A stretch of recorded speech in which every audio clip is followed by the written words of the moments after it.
Prehistoric news you probably missed. From Sci News, Morelladon beltrani, new sailback dinosaur species discovered in Spain. A new species of ornithopod dinosaur has been discovered in Spain dating back 125 million years to the Barremian stage of the early Cretaceous epoch. This is very unique when it comes to the elongated back vertebrae of this herbivorous ornithopod dinosaur. This is not seen in any other European herbivore dinosaur species. And now, from prehistoric to present, my name is Ethan. Welcome to Creature Guy Live Prehistoric News. Hit that subscribe button so we dive right back into the prehistoric news of the day. So let's take a deeper look at roughly 20 feet or 6 meters in length and 8 feet or 2.5 meters high. The new species, scientifically named Morelladon beltrani, was a relatively large dinosaur. What do you call this large for a dinosaur? Large would be pushing, I'd say, if you're talking about these ornithopod dinosaurs, even this size is very large. It would be around maybe 35 feet and weighing over 6 tons is a larger species of iguanodontid. A large dinosaur is pushing probably what 60 feet or pushing over what 18 meters and weighing around what 30 to 40 tons. That's a large individual. The dinosaur's incomplete. Oh wait, hold on. The new species, scientifically named Morelladon beltrani. Oh, the dinosaur's incomplete skeleton was collected in the Mas de Sabate site within the Mas de la Pareta quarry in Morella, Spain. It was analyzed by a team of Spanish paleontologists from the National Distance Education University in Madrid and the Autonomous University of Madrid. The paleontologist said Morelladon beltrani is so unique that it represents a new genus. The beast, according to the team, was a relative of Mantellosaurus atheraphieldensis. So this is another species of iguanodontid from Europe. And the famous duck-billed plant-eating iguanodon. This is one of the largest species of iguanodontids. The iguanodon can reach over 33 feet in length or 10 meters and weigh up to 5 tons. An analysis of the evolutionary relationships of Morelladon shows that it is most closely related to Iguanodon and Mantellosaurus species, also from the same location in Spain. Well, that would make sense considering it lived close to the same time as Iguanodon during the early Cretaceous, around 125 to 130 million years ago. So let's take a look at another creature from the Mesozoic, specifically the Amurosaurus, which is a species of Lambeosaurinae hadrosaur from the late Cretaceous. Is it related to a cow? Well, the hadrosaurs or duck-billed dinosaurs are known as the cows, or in some cases, the lawnmowers of the Cretaceous. So simply migrating into a certain part of the ecosystem and just devouring every single fern, flower, certain species of shrubs, or young conifers within the region. I was being funny. That's even funnier. Yeah, no, it's a common term for hadrosaurs. Iguanodontids are early ornithopods. It's less used, and probably because there's a less variety of them compared to the hadrosaurs of the late Cretaceous. So, passed around 92 million years ago. But the Amurosaurus is actually from northern China and eastern Russia. And this animal existed within the region about 70 million years ago, probably reaching a length of around 23 feet or pushing 7 meters and weighing up to 3 tons. A decent amount of weight for its length. And this animal is closely related to the Lambeosaurus of the Lambeosaurinae lineage of hadrosaurs. But Lambeosaurus existed within Canada, especially Alberta, around 75 million years ago. So let's head back to the article. This suggests that in the early Cretaceous of Europe, which would have been an island archipelago at the time, this was the case for Europe during much of the Mesozoic, especially the Jurassic period. It was a series of islands. Many species of marine reptile have been discovered in Europe due to this situation. We had endemic pockets of dinosaurs living and evolving alongside one another.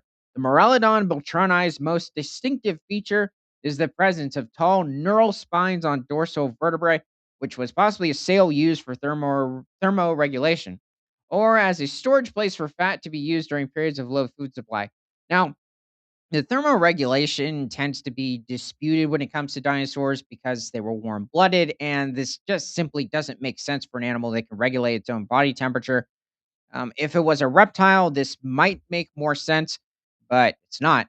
And the storage for fat, that has been mentioned a few times with different species of dinosaurs, but it doesn't look like there was really any way for fat to be stored when it comes to other species of iguanodontid or even certain hadrosaurs with this elongated vertebrae, or even these spinosaurs with the elongated vertebrae, such as Spinosaurus, and even proto mammals if you travel back to the Permian over 275 million years ago, like Dimetrodon.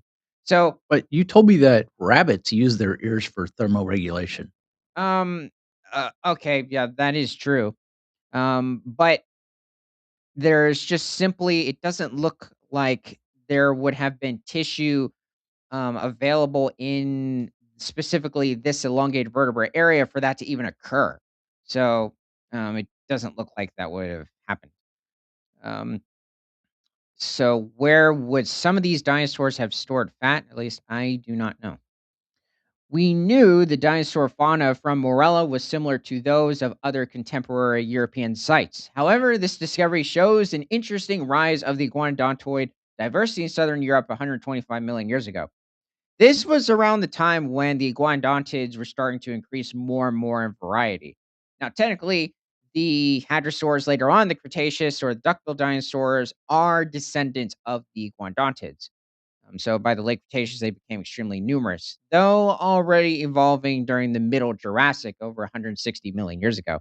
So let's take a look at another creature, the Uberabasuchus, which is from southeastern. Is it a specific region?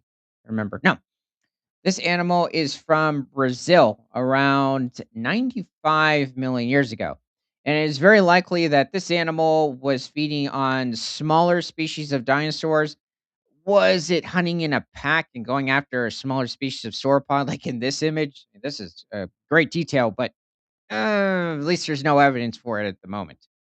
Now it's, I mean, very likely they might have, preyed on smaller, weak individuals. I mean, the sauropods, herbivores in general, even carnivores would have become sick, like different species of mammal, bird, or reptiles today. This animal wasn't too large. It was somewhere around 8 feet in length. They're pushing 2.5 meters, and probably weighed somewhere around 200 pounds or a little over 90 kilograms at most. So, it didn't exactly have the most delicate skull structure, so it's very likely it could go after softer, armored prey items and just not preying on anything that was heavily osteodermed, covered in a series of heavily armored scales. Let's see.